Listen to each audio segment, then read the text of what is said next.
তো students, class 10 এর ইলেকট্রিসিটির উপর আমি একটা মক টেস্ট নিয়েছিলাম। আমাদের গ্রুপ রয়েছে, টেলিগ্রাম গ্রুপ। সেই টেলিগ্রাম গ্রুপে তোমরা সকলেই জানো, যারা গ্রুপে রয়েছো। আর যারা গ্রুপে এখনো নেই, ভিডিওটা প্রথম দেখছো, তারাও জেনে নাও। এই ভিডিওরই ডিসক্রিপশনে তুমি একটা টেলিগ্রাম গ্রুপের লিংক পাবে, যেখানে একটা লিংক রয়েছে, সেটা ক্লিক করলে পারলে তোমরা আমার কাছে রিকোয়েস্ট পাঠাবে। ওই লিঙ্কটা ক্লিক করা মাত্র আমার কাছে রিকোয়েস্ট আসবে গ্রুপ জয়েনিং করার।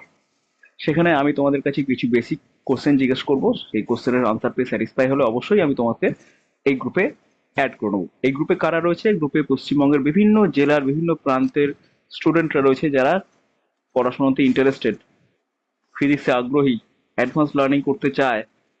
ওকে, সেসব স্টুডেন্টরা রয়েছে এবং তাদের জন্য আমি যতটা পারা যায় সময় বের করি এবং তাদের জন্য সময় দিই। যেমন পরীক্ষা নেওয়া, রেগুলার পরীক্ষাও নিই। যেমন আমাদের এখন চলছে কারেন্ট এন্ড ইলেকট্রিসিটি, সেখানে তোমাদের যা যা প্রশ্ন আটকায় তোমরা সেই গ্রুপে পাঠাও, আমি তোমাদের আনসার দিই এবং রেগুলার বেসিসে পরীক্ষাও নিই। এর আগে দুটো পরীক্ষা হয়ে গিয়েছে, আজকে 3 নম্বর পরীক্ষা ইলেকট্রিসিটির উপর। আমি তোমাদের পরীক্ষা নেওয়ার আগে সিলেবাসটা বলে দিই যে এইখান থেকে এত অব্দি পরীক্ষা নেবো এবং তোমরা এই এই ভিডিওগুলো থেকে এটা তৈরি করে নিতে পারো। ওকে, তো আজকে সেই যেটা একটু আগে কদিন আগে পরীক্ষা নিয়েছিলাম, সেইটারই আনসার আমি এখানে ডিসকাস করব। চলো শুরু করা যাক। প্রথম প্রশ্নটা ছিল, একটি 60 ওয়াট একটি 100 ওয়াটের বাল্ব শ্রেণী সমবায়ে 220 ভোল্ট সাপ্লাইয়ের সাথে যুক্ত, কোন বাল্বটি বেশি উজ্জ্বলভাবে জ্বলবে? তো স্টুডেন্টস, এর আনসারও অনেকেই পেরেছো তোমরা। দেখো, 60 ওয়াট আর 100 ওয়াট, তাই না? এখন বাল্বের যে ইয়েটা রয়েছে, ক্ষমতা রয়েছে, বাল্বের যে ক্ষমতা, সেই ক্ষমতা পাওয়ার পাওয়ার তোমরা সকলেই জানো যে এইটা হচ্ছে ক্ষমতার ফর্মুলা, P = V²/R। অর্থাৎ পাওয়ার আর রেজিস্ট্যান্সের মধ্যে যে সম্পর্কটা রয়েছে, সেটা দেখো ব্যস্তানুপাতিক সম্পর্ক। অর্থাৎ যার পাওয়ার বেশি তার রেজিস্ট্যান্স কম। তাহলে 60 ওয়াট আর 100 ওয়াটের মধ্যে রেজিস্ট্যান্স কম হচ্ছে 100 ওয়াটের। অর্থাৎ 100 ওয়াটের রেজিস্ট্যান্স যদি তুমি ধরো আর, 60 ওয়াটের রেজিস্ট্যান্স হতে হবে ক্যাপিটাল আর, যেখানে এদের মধ্যে এই রিলেশন থাকবে। এইবারে দেখো, দুটো বাল্বকে তুমি শ্রেণী সমবায় যুক্ত করেছো। শ্রেণী সমবায় মানে কি? এই ধরো একটা বাল্ব 60 ওয়াটের, আর এই ধরো 100 ওয়াটের বাল্ব। তো এটা 60 ওয়াটের বাল্ব আর এটা 100 ওয়াটের বাল্ব। কোনটা রেজিস্ট্যান্স বেশি বাবা? 60 ওয়াটের রেজিস্ট্যান্স বেশি, কারণ এর পাওয়ার কম। যার পাওয়ার কম তার রেজিস্ট্যান্স বেশি হয়। আর এই 100 ওয়াটের বাল্বটার রেজিস্ট্যান্স কম হবে। শ্রেণী সমবায়ে যুক্ত থাকলে এই বাল্বের মধ্যে দিয়েও যে কারেন্ট ফ্লো করবে, এই বাল্বের মধ্যে দিয়েও সেই কারেন্টই ফ্লো করবে, যেহেতু ওটা সিরিজ কানেকশনে রয়েছে, শ্রেণী সমবায়, তাই না? তাহলে দুটোর মধ্যে দিয়ে সেম কারেন্ট ফ্লো করবে। এখন হিটিং এফেক্টের ফর্মুলা কি? হিট যে জেনারেশন হয় তার ফর্মুলা হচ্ছে H = I²R × T। দেখো, দুটো বাল্বকে যদি একই সময় ধরে তুমি সুইচ অন করে রেখেছো, যখন শ্রেণী সময় রয়েছে, সুইচ অন করলে দুটো বাল্ব একই সময় ধরে সুইচ অন থাকবে। অর্থাৎ টিটা দুটো বাল্বের ক্ষেত্রেই সেম। যে কারেন্ট পাঠাচ্ছ, যেহেতু শ্রেণী সমবায় রয়েছে, তাই দুটো বাল্বের ক্ষেত্রে একই কারেন্ট যাচ্ছে। রেজিস্ট্যান্সটা তো একটা বাল্বের বেশি, একটা বাল্বের কম। তার এই রেজিস্ট্যান্স যার বেশি, তার হিটিং ইফেক্টও বেশি হবে, সেখানে হিটও জেনারেট বেশি হবে। তা কার রেজিস্ট্যান্স বেশি বলো? 60 ওয়াটের রেজিস্ট্যান্স বেশি। 60 ওয়াটের যদি রেজিস্ট্যান্স বেশি হয়, তাহলে কোনটার ক্ষেত্রে হিট জেনারেশন বেশি হবে? 60 ওয়াটের হিট জেনারেশন বেশি হবে। তাই এই 60 ওয়াটটায় বেশি হিট জেনারেট হবে এবং বেশি উজ্জ্বলতা জ্বলবে। অর্থাৎ আনসার হচ্ছে 60 ওয়াটের বাল্ব বেশি উজ্জ্বলতায় জ্বলবে। ওকে, হ্যাঁ, অনেকেই আনসারটা দিয়েছো। ওকে, ভালো হয়ে যাওয়ার, অনেকে একটু ভুল করে ফেলেছো। আচ্ছা, চলো নেক্সট কোশ্চেন। এই কোশ্চেনটা একটা ট্রিকি কোশ্চেন আমি দিয়েছিলাম। বলছে, কে সুইচ অফ থাকলে এবিসি বাল্বগুলির উজ্জ্বলতা এবং কে সুইচ অন করলে এবিসি বাল্বের উজ্জ্বলতার কি পরিবর্তন হবে? ধরে নাও বাল্বগুলো একই ধরনের। বাল্বগুলো একই ধরনের মানে বাল্বগুলো মনে করো একই রেজিস্ট্যান্স। এটা রেজিস্ট্যান্স মনে করো আর, এটা রেজিস্ট্যান্সও মনে করো আর, এটা রেজিস্ট্যান্সও মনে করো আর। ব্যাস, যখন কে সুইচ মানে অফ, কে সুইচ যখন অফ মানে এখানে সুইচটা অফ করা আছে, তাহলে কি হবে? এইভাবে দেখো, কে সুইচ অফ মানে আমি এখানে একটা কাজ করছি, এই সার্কিটটাকে আর দুবার আঁকছি। এই সার্কিটটাকে একবার আমি এখানে এঁকে নিচ্ছি, এইটাকে পাশে একটা আঁকছি। ওকে, পাশে আমি সার্কিটটাকে একবার আঁকছি।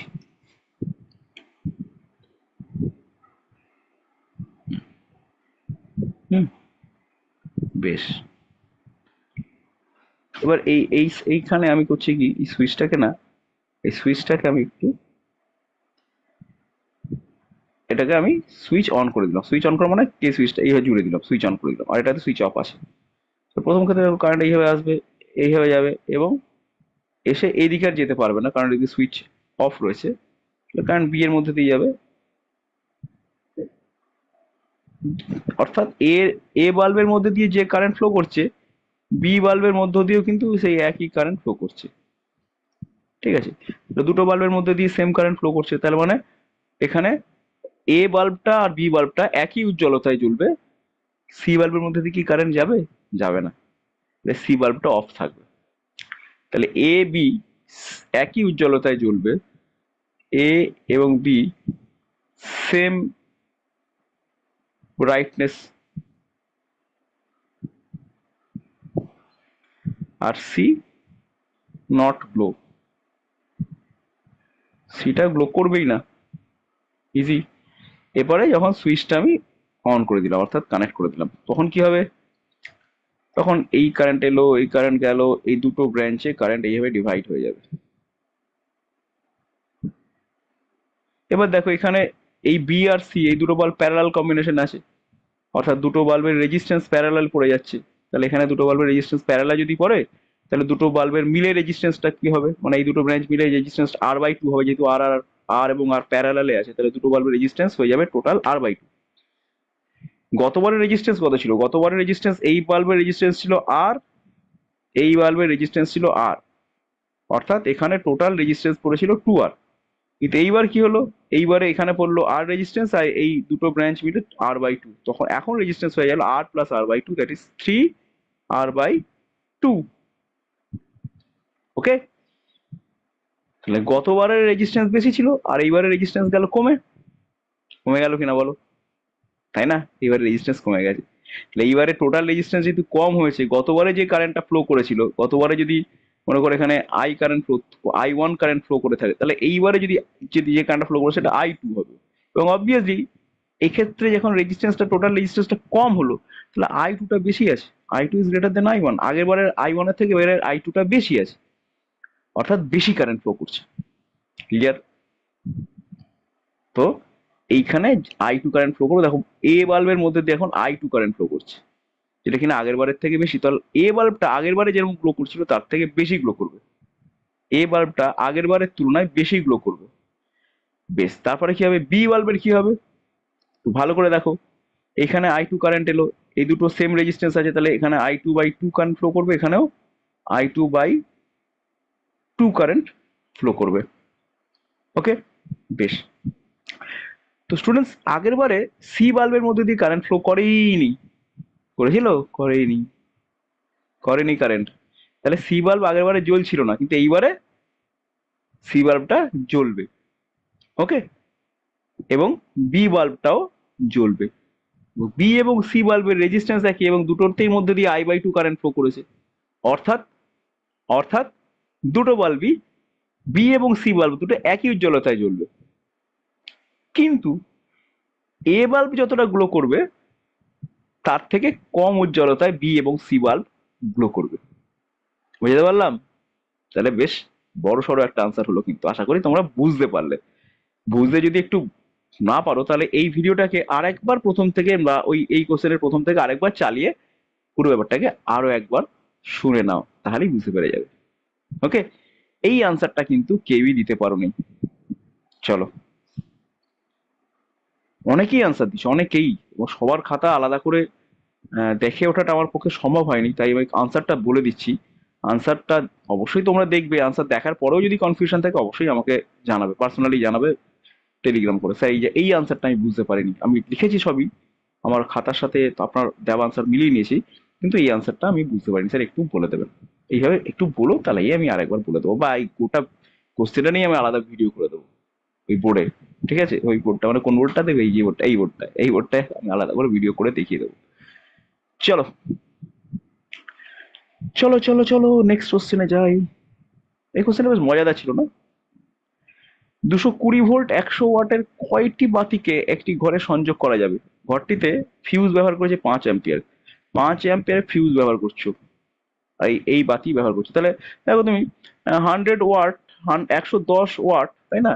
110 ওয়াট মানে 220 ভোল্ট ইন্টু কত অ্যাম্পিয়ার? ভোল্টের সাথে অ্যাম্পিয়ার গুণ করলে ওয়াট আসে না? আসে তো। তাহলে এক একটা বাতি কত করে অ্যাম্পিয়ার টানবে? আই ইজিক্যাল টু দেখো 110/220, হাফ অ্যাম্পিয়ার, অর্থাৎ 0.5 অ্যাম্পিয়ার করে এক একটা বাতি কারেন্ট টানবে। ঠিক আছে, 0.5 অ্যাম্পিয়ার করে ধরা যাক এন খানা বাতি লাগাতে পারবে। এন খানা বাতি টোটাল কত কারেন্ট টানবে? এন ইন্টু 0.5 অ্যাম্পিয়ার কারেন্ট টানবে। এই কারেন্টটা কত সমান হতে হবে? 5 অ্যাম্পিয়ারের সাথে সমান হতে হবে। তার থেকে বেশি হলেই কিন্তু ফিউজটা ক্যারাস করে কেটে যাবে। এন ইজিক্যাল টু কত আছে? 5/0.5, দ্যাট ইজ 10টা। তাহলে 10টা বাল্ব তুমি কানেক্ট করতে পারবে। বোঝা গেছে? নেক্সট, চারেরটা এই বিপদ এবার করতে চলে এলো। চারেরটা 1200 ওয়াটের একটা এসি রোজ 5 ঘন্টা করে চললে 30 দিনে কত ইউনিট বিল আসবে? 1200 ওয়াট মানে কত কিলোওয়াট? 1.2 কিলোওয়াট। 5 ঘন্টা করে চলছে, তাহলে 1.2 ইন্টু 5, এত কিলোওয়াট আওয়ার। ঠিক আছে, এত কিলোওয়াট আওয়ার হলো। এত কিলোওয়াট আওয়ার মানে রোজ কত ইউনিট বিল উঠবে? এত কিলোওয়াট আওয়ার, 12×5 = 60, 6 ইউনিট বিল উঠবে রোজ। 30 দিনে কত উঠবে? 30 দিনে 180 ইউনিট বিল উঠবে। ঠিক আছে, হয়ে গেল। নেক্সট এই কোশ্চেনটা, এই কোশ্চেনের অ্যান্সার খুব কম স্টুডেন্ট দিতে পেরেছে। এই রেজিস্ট্যান্স, এখানে রেজিস্ট্যান্সটা দেখো এরকম দেওয়া আছে, একটু খেয়াল করো। এই পয়েন্ট, এই পয়েন্ট, এই পয়েন্ট, এই তিনটে পয়েন্টের মধ্যে কিন্তু কোনো রেজিস্ট্যান্স নেই, অর্থাৎ এই তিনটে পয়েন্ট শর্ট শর্ট করা আছে, মানে তিনটে পয়েন্টই একটাই পয়েন্ট, অর্থাৎ তিনটে পয়েন্ট ধরে এরকম জুড়ে দাও। তিনটে পয়েন্টকে যদি জুড়ে দাও তুমি, তাহলে একটা পয়েন্ট হয়ে গেল। এই পয়েন্ট থেকে দেখো কটা রেজিস্ট্যান্স বেরিয়েছে? একটা, দুটো, মানে এই তিনটে পয়েন্ট তো একই পয়েন্ট, তাহলে এই তিনটে পয়েন্ট জুড়ে যদি এই পয়েন্টটা করো, তাহলে এই পয়েন্ট থেকে যে রেজিস্ট্যান্স গুলো বেরিয়েছে সেটা এটা বেরিয়েছে, এটা বেরিয়েছে। ঠিক আছে, চলো এটা বার করে দাও আর। তারপরে বলে, তারপরে এই আরেকটা রেজিস্ট্যান্স এইভাবে বার করো, এটা রেজিস্ট্যান্স হলো আর। তলাতেও এটা এটা বেরিয়েছে, অর্থাৎ এদিক থেকেও এই আর এদিক থেকেও এই আর বেরিয়েছে। মাঝখানে ভিতরের আর দুটো এইখানে জুড়েছে, অর্থাৎ এই দুটো আর এখানে জুড়ে গেছে, আর এই একটা চলেছে চলেছে। বেশ, ওদিক থেকে যখন আঁকবে, এবার এই এই পয়েন্ট থেকে যখন আঁকবে, এই পয়েন্ট থেকে যখন আঁকছে এই পয়েন্ট আঁকো একটা, এই পয়েন্ট থেকে এই রেজিস্ট্যান্সটা এই পয়েন্টে এসছে, এই রেজিস্ট্যান্সটা এই পয়েন্টে এসছে, অর্থাৎ এই দুটো। ঠিক আছে, মাঝখানে এই দুটো রেজিস্ট্যান্স আছে, অর্থাৎ এই দুটো রেজিস্ট্যান্স এখান থেকে বেরিয়েছে, এই দুটো রেজিস্ট্যান্স এখান থেকে বেরিয়েছে, বেরিয়ে এই দুটো রেজিস্ট্যান্স এইভাবে জুড়ে গিয়ে এই পয়েন্ট এইভাবে জুড়ে গেছে। ওকে, এই হচ্ছে আমাদের ছবি। পরিষ্কার, ইজি হয়ে গেল অঙ্কটা। দেখো এইটা এইটা প্যারালাল কম্বিনেশন, তাহলে আর আর আর আছে, আর আছে, এই দুটো আর আর আর এবং আর প্যারালাল হলে r/2 হয়। তাহলে এই দুটো এইখানে মাঝেরটা হয়ে গেল r/2, আর এখানেও আর আর আর আছে, এটাও দুটো হয়ে গেল r/2। তাহলে এই r/2 আর এই r/2, এই r/2, এই r/2। ঠিক আছে, আর উপরে আছে এখানে আর, উপরে আছে এই আর তলাতেও আছে এই আর। ঠিক আছে, তো কত হলো? উপরে আর, মাঝে আর, তলাতেও আর, মানে এই দুটো r/2 মিলে তো আর হবে। এই আরটা এখানে, এই মাঝের দুটো r/2 মিলে এখানে আর তলার আরটাই, অর্থাৎ তিনটে আর এইভাবে প্যারালাল আছে। তাহলে তিনটে আর এ parallel, 1/r, 1/r, 1/r, total 3/r। এটাকে উল্টে দাও, r/3। তাহলে r/3 হচ্ছে এই সার্কিটটার ইকুইভ্যালেন্ট রেজিস্ট্যান্স। এটা কেউ কেউ পেরেছে। গৃহবর্তনীতে ইলেকট্রনিক ডিভাইস বা ইলেকট্রিক ডিভাইসগুলো কেন কেন নয়, কোন সমবায়ে থাকে এবং কেন? কোন সমবায়ে থাকে? অবশ্যই সমান্তরাল সমবায়ে থাকে। সমান্তরাল সমবায়ে থাকলে কি মজা হচ্ছে, প্রত্যেকটা ডিভাইস দেখো সমান্তরাল সমবায় যদি থাকে, আমাদের ডিভাইসগুলো সব 220 ভোল্টের জন্য ডিজাইন করা, অর্থাৎ প্রত্যেকটা ডিভাইসের অ্যাক্রসে, যেহেতু সমান্তরাল সমবায়, প্রত্যেকটা ডিভাইসের অ্যাক্রস 220 ভোল্ট করেই পড়বে।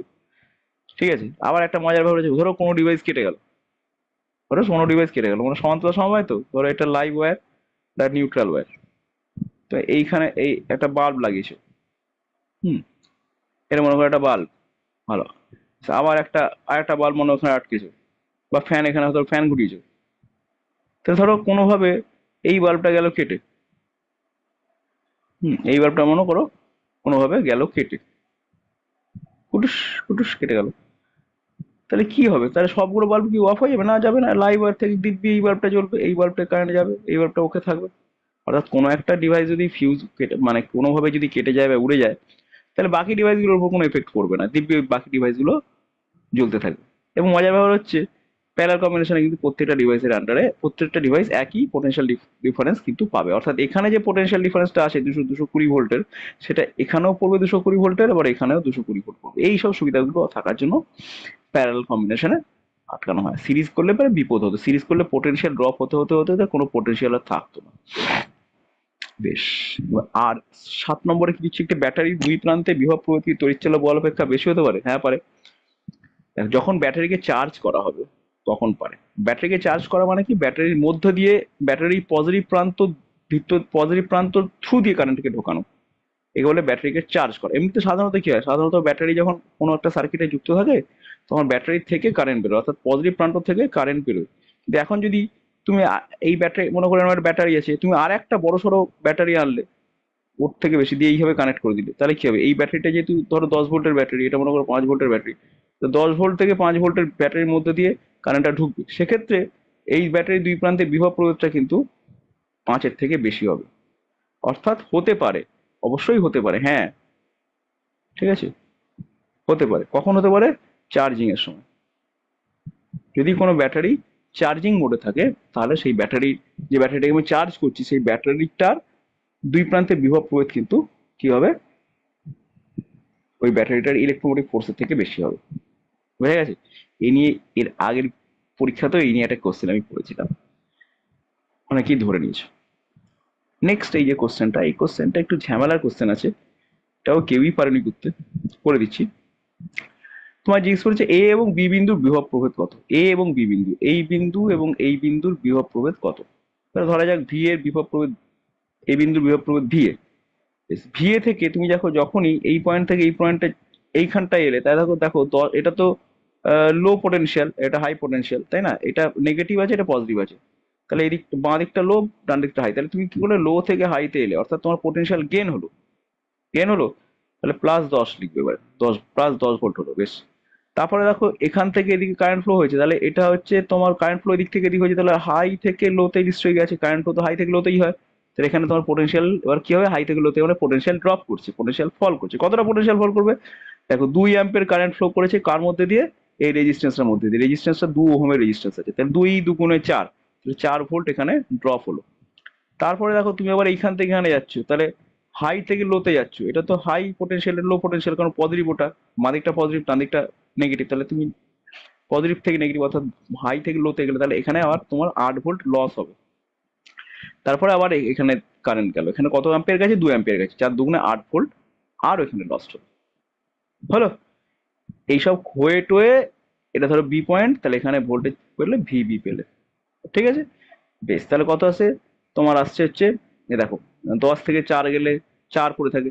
হুম, 4 থেকে আবার 10 থেকে 4 গেল, 4 পড়ে থাকলো, 4 থেকে আবার 8 চলে গেল, তা 4 থেকে 8 গেলে -4, -4 থেকে আবার -8, তাহলে -12। ভিএ -12 সমান হচ্ছে ভিবি, অর্থাৎ ভিএ মাইনাস ভিবি সমান হচ্ছে 12 ভোল্ট। অর্থাৎ এ এবং বি বিন্দুর মধ্যে কত হচ্ছে? 12 ভোল্ট বিভব পার্থক্য হবে। ওকে, বোঝা গেল? বেশ, চলো নেক্সট কোশ্চেন। বি ব্যাটারির দুই প্রান্তের বিভব প্রভেদ কত? এখানে খেয়াল করে দেখো, এটা 4 ভোল্টের, বিটা 2 ভোল্টের, অর্থাৎ এই ব্যাটারি থেকে কারেন্টটা ফ্লো করবে, এদিকে যাবে, যেহেতু ওটা বেশি, তাহলে এদিক থেকে এ থেকে কারেন্ট বেরিয়ে বি, বি এর পজিটিভ প্রান্ত থেকে কারেন্ট ঢুকে এইভাবে ফ্লো হবে। তো কত কারেন্ট ফ্লো হচ্ছে? আই ইজিক্যাল টু হচ্ছে, দেখো এখানে 4 ভোল্ট আছে, এখানে 2 ভোল্ট আছে, কিন্তু মুখোমুখি উল্টো দিকে আটকানো আছে, পজিটিভের সাথে পজিটিভ আটকানো আছে, তো অর্থাৎ নেট ভোল্টেজ হবে, বিয়োগ করতে হবে এক্ষেত্রে নেট ভোল্টেজটাকে, কারণ এটা 4 ভোল্টের ব্যাটারি, এটা 2 ভোল্টের ব্যাটারি, তাহলে 4 থেকে 2 বাদ দাও, নেট ভোল্টেজ 4 - 2। আর রেজিস্ট্যান্স কত আছে? 2 ওহম, এখানে 2 ওহম, ইন্টারনাল রেজিস্ট্যান্স এগুলো ব্যাটারির অভ্যন্তরীণ লোড। 2 আর 2 4, আর এখানে 2 6, তাহলে এখানে টোটাল 6 ওহম আছে। ওকে, তাহলে 4 থেকে 2 গেলে 2, 2/6 মানে 1/3 অ্যাম্পিয়ার, 1/3 অ্যাম্পিয়ার কারেন্ট কিন্তু ফ্লো হবে সার্কিটে। ওকে, 4 - 2 2 ভোল্ট, আর এখানে 2 2 4 2 6, total 6 ohm. 2/6 that is 1/3, 1/3 ampere যাচ্ছে। এবার বি এর অ্যাক্রসে বলেছে পোটেনশিয়াল ড্রপ কত। দেখো বিটা তো চার্জিং হচ্ছে, বি এর মধ্যে দিয়ে কারেন্ট ঢুকছে, তাহলে কি হবে, বি এর যে পোটেনশিয়াল ড্রপ ভি সেটা হবে ই মাইনাস আই আর লিখলে হবে না, ই প্লাস আই আর লিখতে হবে, যেহেতু কারেন্টটা বি এর পজিটিভ প্রান্ত দিয়ে ঢুকছে, চার্জিং হয়ে যাচ্ছে। আগের প্রশ্নটা মনে পড়ছে, চার্জিং হলে পরে পোটেনশিয়াল ডিফারেন্সটা ইলেকট্রোমোটিভ ফোর্সের থেকে বেশি হয়। তাহলে ই কত, 2 ভোল্ট, প্লাস আই কত 1/3, আর কত 2 ওহম, তাহলে 2 + 2/3। ওকে, তাহলে কত হচ্ছে 2 + 2/3 মানে 2.66 ভোল্ট। ওকে, বেশ, তাহলে এর দেখো পোটেনশিয়াল ডিফারেন্সটা বেশি হয়ে গেল electromotive force. Electromotive force 2 volt, কিন্তু পোটেনশিয়াল ডিফারেন্স কত হচ্ছে 2.66 ভোল্ট। হয়ে গেছে। নেক্সট কোশ্চেন হচ্ছে 10 নম্বর কোশ্চেন হচ্ছে ব্যাটারির অভ্যন্তরীণ রোধ কোন কোন বিষয়গুলোর উপর নির্ভর করে। এ তো সবাই জানো, এটা একদম বইয়ের সোজা কোশ্চেন, এটা সবাই ঠিকঠাক লিখেছো, চাপ নেই, এটা আমি আর বলছি না। ওকে স্টুডেন্টস, তো আশা করি তোমরা বুঝতে পারলে প্রত্যেকটা আনসার। ওকে স্টুডেন্টস, যেটা বলেছিলাম, এই ভিডিও ডেসক্রিপশনে তুমি লিঙ্ক পেয়ে যাবে, টেলিগ্রাম গ্রুপ জয়েন করো, সেই লিঙ্কে ক্লিক করে অবশ্যই জয়েন রিকোয়েস্ট পাঠাতে পারো। অবশ্য হ্যাঁ, যারা এইসব ব্যাপারে আগ্রহী তারাই পাঠাও, ঠিক আছে?